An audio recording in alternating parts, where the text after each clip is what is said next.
Hello everybody, it's Dan, your friendly fishmonger at dansfish.com, where we're on a mission to humanely source, maintain, and transport aquarium fish to our customers. One of the ways we do that is we buy our aquarium fish from hobbyists. Now, not all the fish, but the tour I'm going to show you today, all the fish I'm going to show you were bred and raised by hobbyists. These were not produced on massive fish farms or anything. They were produced from people like you and me who have a basement fish room or something like that, and like breeding fish and raising them. So this is the most humane way we can get fish, is to buy them from hobbyists who have treated them with tender, loving care, and bring them in and then sell them to you guys. So let me show you these hobbyist bred and raised fish. Okay, this little group of fish is the Apistogramma agassizii fire reds. These guys don't care that I'm here at all. They are not shy, and they're absolutely stunning. Both males and females, beautiful gold coloration.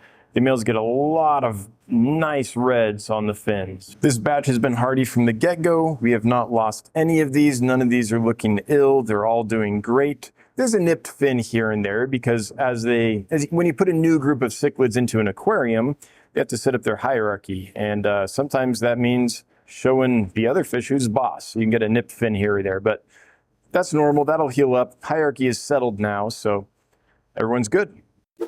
All right, here we have some Nannacara anomala, also bred and raised by the one and only Rick May. Beautiful little dwarf cichlid, very peaceful. Does great with little tetras, pencil fish, small rasboras, all those little fishies. These guys stay very small. Nice color. As they grow, they develop more and more color. These are juveniles. I'm going to say the biggest one is 1.5 inches. The biggest ones. Most of them are quite a bit smaller than that. If you like dwarf cichlids and you like apistos and you want something just a little different, the Nannacara are a great fit. A lot of the same behavior as apistos, a lot of the same personalities, although even more peaceful, I would say, than several apisto species. Hardy, doing great, eating everything, not picky. Wonderful little fish. All right, here we have Amatitlana nanolutea, also bred and raised by the one and only Rick May. Beautiful little cichlid, similar to a convict cichlid, but gets some different color and is a lot more peaceful. Closely related, same genus, different species. When they go into breeding mode, sometimes they're called the golden convict cichlid. When they go into breeding mode, bright gold with bold black markings. Super pretty fish. Hardy. If you like a convict without the aggression, then this is a fish for you. Different color, but very closely related. They eat everything. This is not a difficult fish. Nice little Central American that you don't see every day. Amatitlana nanolutea. And by the way, I think our price on these is awesome. I've been able to bring these in one other time, and they were much more expensive. So I think this is a good deal. So that's the cichlids. Let's show you some Corydoras. Each species is cooler than the rest, and we do have some Corydoras Weitzmanni that we were able to get from a hobbyist breeder. We'll show you those at the end. There's a lot of neat ones to show you. Let's get to it. All right, we're gonna start with this fish. This is the CW10, the gold laser Cory. These were bred and raised by the one and only Rick May. These are from the Rio Ucayali location. They're F1s, and they are pretty fantastic. Look at these guys. So nice healthy group of gold laser Corys, location specific. F1, it doesn't get much better than that. Look at these guys go with that food. Now these are still young. They're probably getting just old enough to breed just about. But even at this young age, they still have that brilliant gold stripe, which makes them so pretty. I'm going to say they're around 1 inch, maybe with the tail a little longer. So right around 1 inch, give or take just a bit. All right, these cute little fish are Corydoras shultzei, also known as the black Venezuelan Cory. Now, we have two groups of these. The other group came from a different supplier. It's in another aquarium. And they look great. They're doing perfect for us. But when we try to ship them, for some reason, they aren't shipping well. So we got this other group. This group here from a different supplier. They appear to be doing fantastic. We haven't had any problems, no losses, no signs of illness. They're eating really well. They're doing what they should do. So we're going to try these. Our hope is that these will ship better and we'll be able to get you some nice healthy Corydoras shultzei, or black Venezuelan Corys. It's a fish that is not difficult to keep, is not difficult to breed. They're prolific. They're kind of like a Corydoras aeneus in that way. It's not that we can't get them in good shape. We do, but for some reason, we haven't found yet the place we can get them from where when we ship them, they're consistently good.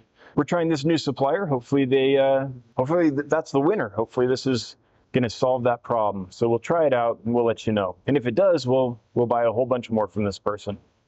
This here is Corydoras napoensis. They're very similar to Corydoras elegans, but the difference is as they mature, they're going to get this bright gold spot up on the top of their head. This bright glowing gold area.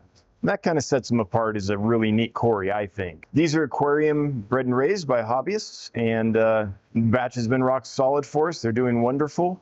Now these are hobbyist bred and raised, aquarium bred and raised. So they're used to aquarium foods, they're used to aquarium conditions.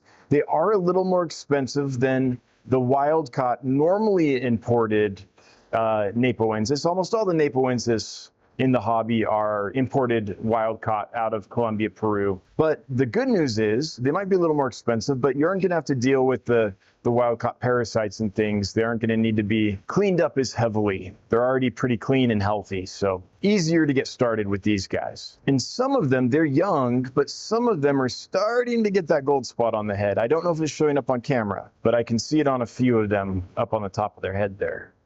All right, look at these guys. These are Corydoras aeneus, common, hardy, you know, one of the old tried and true species of Corydoras. Been around forever because of all its great qualities.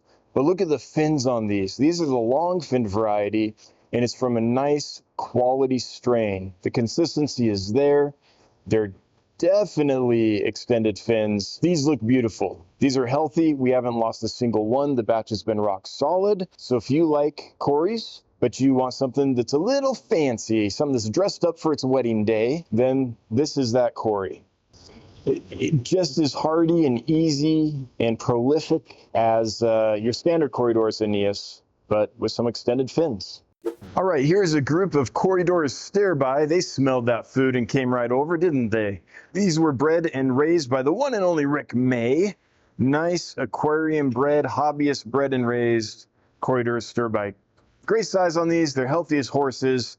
Stir-by are one of the most colorful Corys out there. Back in the day when in the 90s, they were super expensive because it was very unusual to have a Corydora with really almost any color on it. And these guys with their bright red pelvic and pectoral fins, ventral fins, they kind of stole our hearts. That, along with that really nice stripy / dotty pattern, made this a very pricey fish. It's turned out that it's fairly hardy and it's easy to maintain and easy to breed and prolific. And so over time, enough have been bred that the prices dropped. But I remember when these things were super expensive, like stupid expensive. But whatever the price is, it's a super cool fish. Great color, neat pattern. I think just a beautiful Cory. Of the more commonly available strains in the hobby, I would say this and the orange Venezuelan Cory have the most color. Okay, here we have the Happy Horde. This is a whole bunch of orange Venezuelan Corys, Corydoras venezuelanus, bred and raised by the one and only Rick May. These are so fun in big groups. Corys in general, get big groups, guys. I know every time I do a video that features Corys, I say that, but I say that for a reason. It really is the best way to keep these guys. Rick has a great strain of these. We have bought many of them from him over the last couple years or so, and he has the best I know of. Nice colors, healthy, full bellies. These are good quality orange Venezuelan Corydoras. Just as hardy and easy as your pet shop Corydoras aeneus or Paleotis, but with some really pretty coloring, that bright orange on them, contrasting with the kind of bluish colors, the darker blotches on them. Makes him just a standout Cory. Okay, these delightful speed demons are Corydoras spilotus. They were bred and raised by the one and only Rick May. And these are, of all the Cory family, Aspidoras are the most active. They live in flowing water, and you can tell this by their swimming patterns. They're constantly active. They're like the Danio of the Corydoras family. Really prolific, easy to breed, the easiest fish, I think, to breed in the Corydoras family. Even easier, yes, than Corydoras aeneus in my experience. Prolific, they don't get very big, so these stay smaller than a lot of Corys, and they're a little more slender than your average Cory. Look at them go, though. This is what I love about them. Just a tornado of activity. I love watching fish play rugby. That food pellet, that's like a rugby ball, and they are going for it. All right, these are Corydoras weitzmani. Corydoras weitzmani are one of the zippiest, fastest little swimming Corys I know of. They remind me a little bit of Aspidoras in that aspect, and I think it's because they come from a similar habitat. They're like Aspidoras, they come from streams that flow pretty quickly. The streams are nice and clear. They're kind of like high mountain streams with bunch of small 2-inch like river rock lining them, and they're used to that kind of life in the flow.